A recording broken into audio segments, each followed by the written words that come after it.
Simple lang po ang tanong na ito at simple lang din po ang aking pong mga sagot dito sa presentation na ito. Pero sana po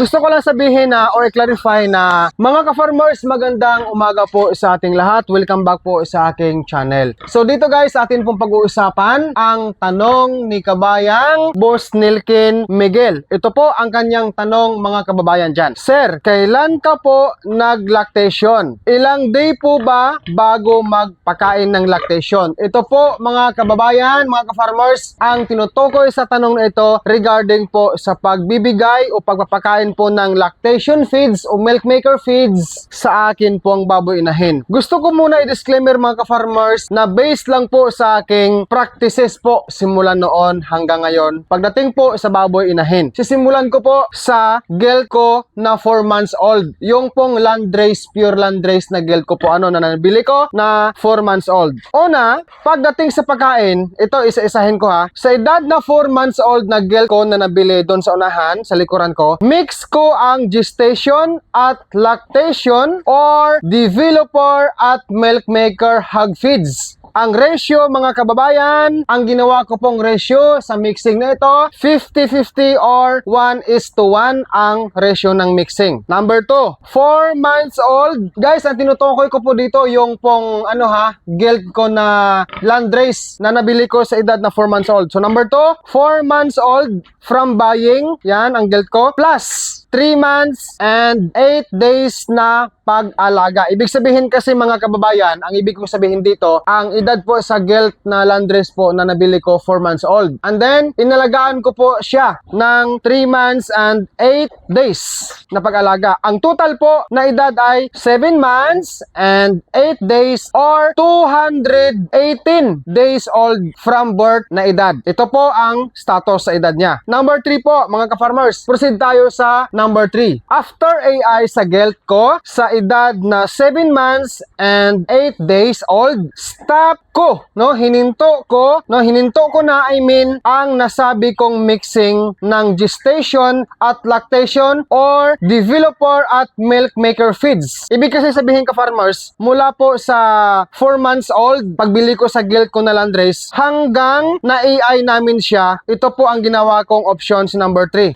After AI sa gelt ko, sa edad na 7 months and 8 days old, stop ko na ang nasabi kong mixing ng gestation at lactation o kaya developer at milk maker feeds, kundi puro na gestation or puro developer ang ipinapakain ko sa kanya hanggang sa ika-100 days na siya ay nagbubuntis mga ka-farmers. Ito po ang practice ko sa number 3. Dito tayo sa number 4 mga ka-farmers. So ito po ang una kong ginawang option letter A sa number 4. Pagsapit niya ng 101 days gestation, sinimulan ko na siyang pakakainin ng lactation or milk maker hanggang sa manganak siya at hanggang sa maiwawalay sa kanya ang mga biik niya sa edad na 30 days from farrowing o 1 month mula sa pagpanganak niya. Yan po ang option letter A mga ka-farmers. Dito po tayo mga ka-farmers sa option letter B. May mga kaganapan o may mga pangyayari sa mga nauna kong sows o baboy inahin na malalaki na at mabibilog-bilog ang mga labasan ng kaniyang gatas. Sa ika-101 days gestation, sa ganyang status ay gestation feeds o developer feeds pa rin ang feeding ko sa kanya at after siya manganak, saka ko siya pakakainin ng lactation o kaya milk maker feeds hanggang or until walay sa mga biik niya 1 month edad. Yan po ang ginagawa ko mga ka-farmers sa option letter B. Lipat po tayo sa option letter C mga ka-farmers. So kadalasan akong nagwawalay talaga ng biik sa edad na 28 to 30 days days mula farrowing o mula pagpanganak. Example po, 30 days walay. Kapag po sobrang maraming gatas ang saw, ko, sa ika 25 days lactation stage, dyan mismo sa araw na yan ang 25 days na yan, lactation ay start na ako gradual transition feeding from lactation o milk maker into gestation o developer feeds. Sa ganitong klasing sistema mga ka-farmers, matutulungan ang baboy inahin na unti-unting mawawala unti-unti ang gatas niya hanggang walay sa biik, patungo rin sa dry period ng saw o dry period ng baboy inahin ko until or hanggang bumalik siya sa kanyang paglalandi mga ka-farmers. Ipapakita ko lang po mga ka-farmers ang sinabi kong mixing kanina. Ito po papakita ko lang sa gilts po, ayan, may lapis tayong gamit, ayan.